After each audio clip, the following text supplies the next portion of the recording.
Oh, yeah. So, sorry, Toby. Yeah, sure, whatever. Last weekend I was at a party. Saw Steven Spielberg. And I said, this is my chance. Somebody tapped me and said, Tangerine, you're doing a great job emceeing this party. What's next on the agenda? I turned around and said, and I am telling you, I'm the best host you've ever known. And your wife works at HBO. And she needs to book me.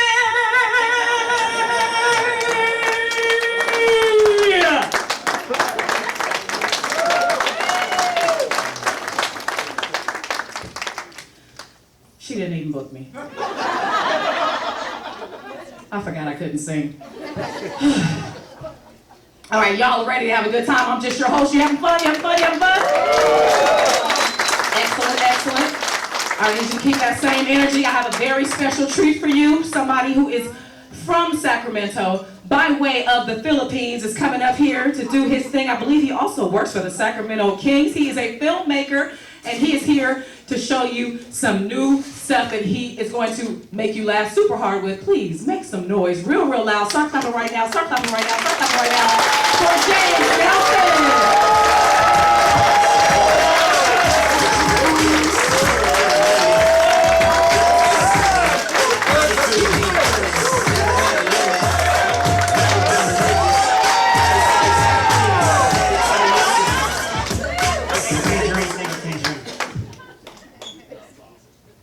I bet you're wondering, what kind of man makes a movie about himself called Being James Nelson?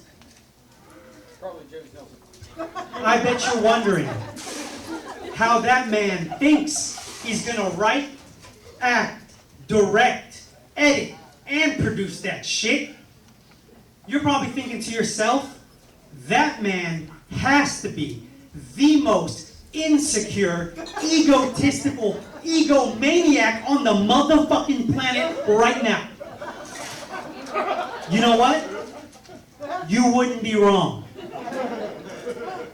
But the thing is, I know you're thinking, how is he going to humble himself enough to talk to his crew, his cast, and get a performance out of them if he can't just do that, be humble? Well, you gotta understand one thing about me. I'm not fucking humble. You know why? There's a reason why I'm not humble. It's because humble don't get bad bitches. The reason why humble don't get bad bitches is because humble don't lick pussy and eat ass. Okay? Now, I've been trying to break into the film business ever since I was 19 years old. I am 39 now.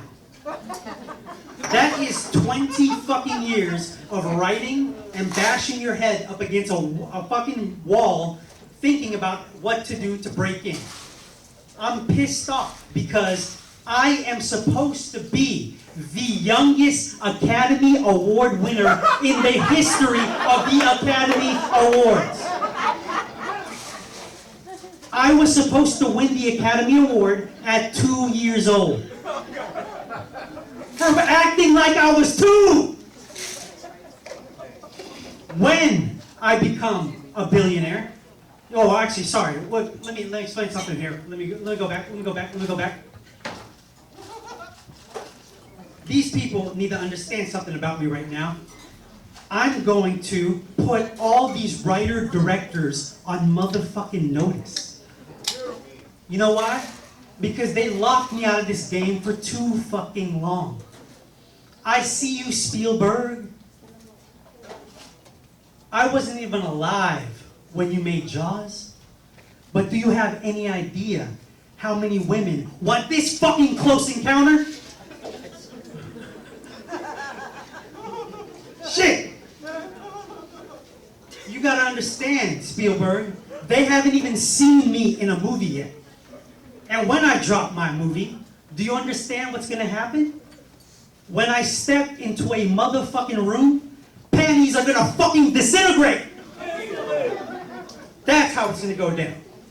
When I become a billionaire, I am going to stunt harder than any other writer-director in the history of writer-directors. That's what I'm gonna do. You know how I'm gonna do that? Okay.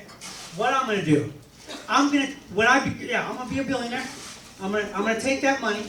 I'm gonna buy an infinity pool and fill it with $5 billion worth of cash and swim in that shit every fucking day. Like Scrooge McDuck. Do you understand how boss I would be with $5 billion worth of paper cuts? What writer-director do you know has that shit? Do you think Tarantino will be pulling that shit? Hell no. Hell no, he ain't. That's what I'm going to show him. But you know what? Also, when I become that billionaire that I'm going to be, you got to understand, I'm going to change the world. I'm going to make it so that no motherfucker ever hates on any other motherfucker while I'm alive. You want to know how I'm going to do that? Yeah. Okay. If any motherfucker steps out of line, pisses me off, I'm going to fucking buy the moon, move there, and take all these bitches with me. What the fuck are you going to do when I do that? Exactly.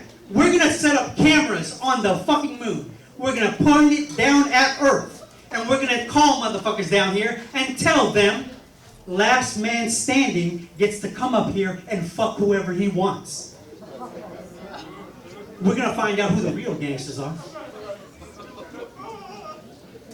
So, I'm trying to tell you people here, I just might be the most colossal, crazy motherfucker out there. You gotta understand, I'm going to win an Academy Award for my next, if I don't win for this movie, I'm going to win for my next one. My next movie, I am going to write, act, direct, and produce Bill Gates the Musical. I'm gonna spit bars about how Bill Gates is the coldest pimp to ever walk the face of the earth. Bill Gates don't give a fuck. Bill Gates walks around with a $500 million chain. Sorry, $500 million spinning diamond cock around his neck. When Elon Musk tries to buy Twitter, Bill Gates goes and buys a $500 million spinning diamond pussy chain to match his spinning diamond cock chain. Do you want to know why? Because when Bill Gates walks in the hood, he has $1 billion of his money fucking itself in front of his face. That's how you flex, baby. What's up, Elon? What's up? Bill Gates is the real 2 Chainz. Now, I wouldn't even be up here if it wasn't for Lance Woods. He pulled crazy ass strings for me to get me up here, and I'm eternally grateful to that man.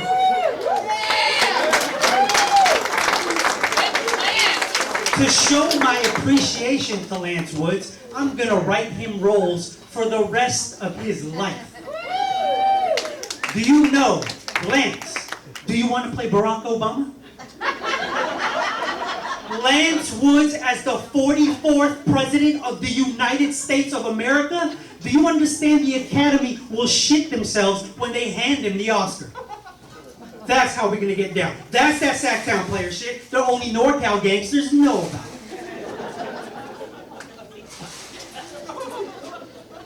So, let me put this into perspective.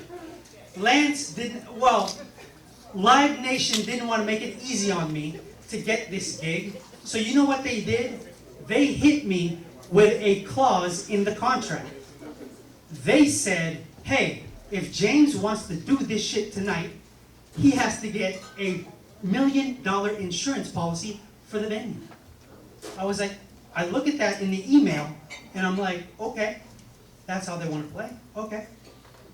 I go and get Lloyd's of London.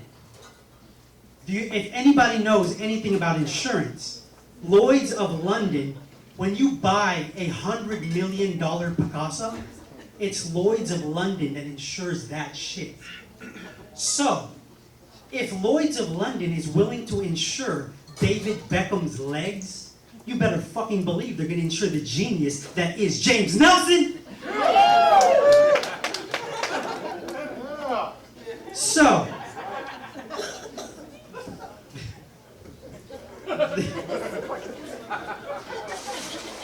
they had to. But when I sent that email back to Live Nation, that contract came back to me signed in 4 minutes. Do you want to know why? Because if Godzilla himself showed up to this bitch and stomped it to the ground, Lloyd's of London will build a new punchline. And if I call them, Lloyd's of London will build fucking Disneyland in this bitch.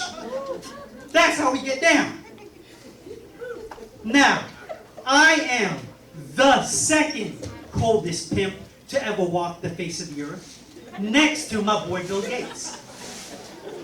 I don't have $1 billion around my neck.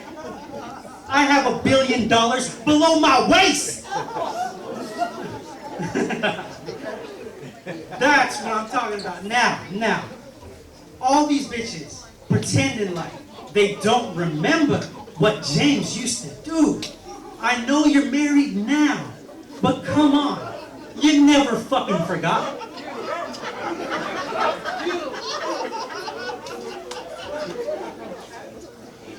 Now, I'm gonna give you a little bit of story time. Story time is for you.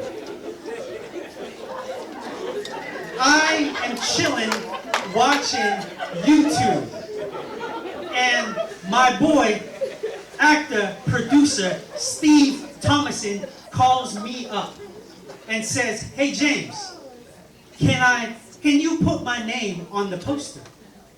I'm like, "Okay, Steve, let me pull up the file, let me look. I'll think about it." I look at the file and go, "Wait a second, this ain't gonna work."